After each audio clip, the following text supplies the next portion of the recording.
শিক্ষক, পেশাজীবী, সাংবাদিক যারা সেনবাগে তারা চলে যান ইনশাল্লাহ। এখন 1 ঘন্টা 20-30 মিনিট লাগে, আমরা আশাবাদী। গত 17 মাসের 17 তারিখ উন্মুক্ত আকাশের নিচে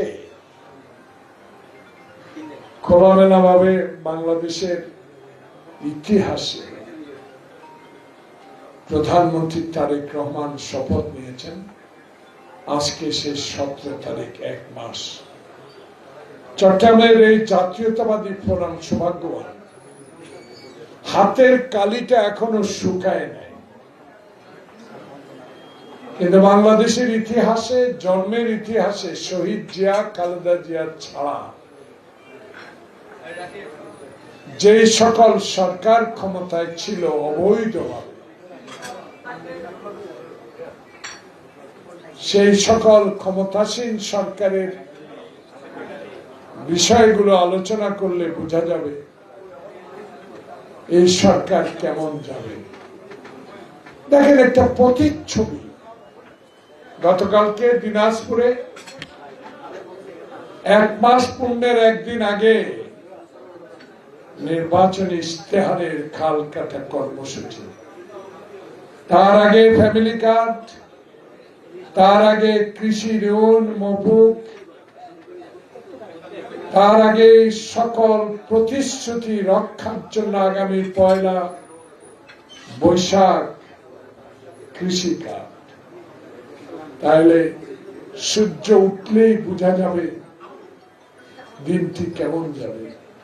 আমার এই 6ষ্ঠবারের নির্বাচনে এই ক্ষুদে অভিজ্ঞতার আলোকে আমি স্পষ্ট ভাষায় বুঝতে পেরেছি, বলতে পারি বাংলাদেশের ইতিহাস সৃষ্টি হবে। এই প্রধানমন্ত্রী যিনি ট্রাফিক জ্যামে বসে থাকেন, উদাহরণ সৃষ্টি করা এক নেতা বাংলাদেশের সৃষ্টি হবেন তারেক রহমান।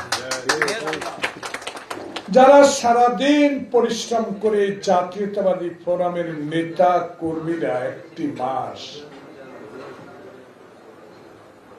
একটি পাথরের বিরুদ্ধে লড়াই করেছেন। দুর্নীতির শ্রেষ্ঠ হিসেবে যিনি পরিচিত টিকেট সেক্টরে, যিনি তারেক রহমান খালেদা জিয়াকে মা ডাকতেন, ভাই ডাকতেন,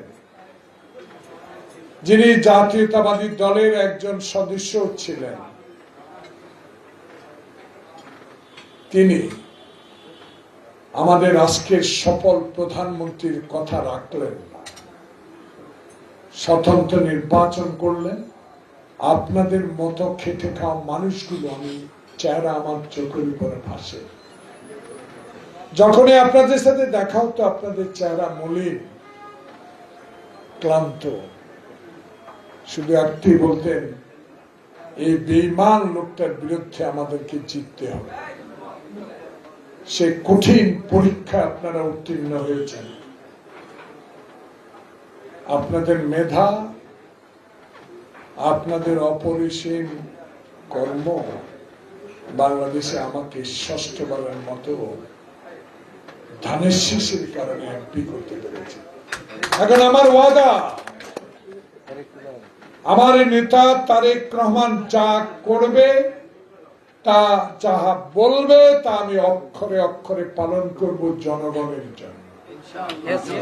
কারণ আপনারা একটি জিনিস বুঝতে হবে, 16 বছর যে লোকটি বিদেশের মাটিতে বসে দলকে তৃণমূল থেকে শুরু করে শহর পর্যন্ত গড়ে তুলে 208টির মতো আসন বাংলাদেশে নির্বাচনের মাধ্যমে জয়লাভ করতে পেরেছেন, যার অপরিসীম কর্ম, তার অপরিসীম সাহস, 111 সরকার তাকে মেরুদণ্ড ভেঙে দিল, কিন্তু সেই অপরিসীম শক্তি সাহস নিয়ে 16 বছর নির্বাসনে থেকে বাংলাদেশের গণতন্ত্রের লড়াইয়ে ছাত্র সমাজকে যে সমর্থন দিয়ে যে বিজয় অর্জন করেছে, সেই নেতা তারেক রহমানের জন্য আজকে ইফতারের আগে বেশি বেশি দোয়া করতে হবে।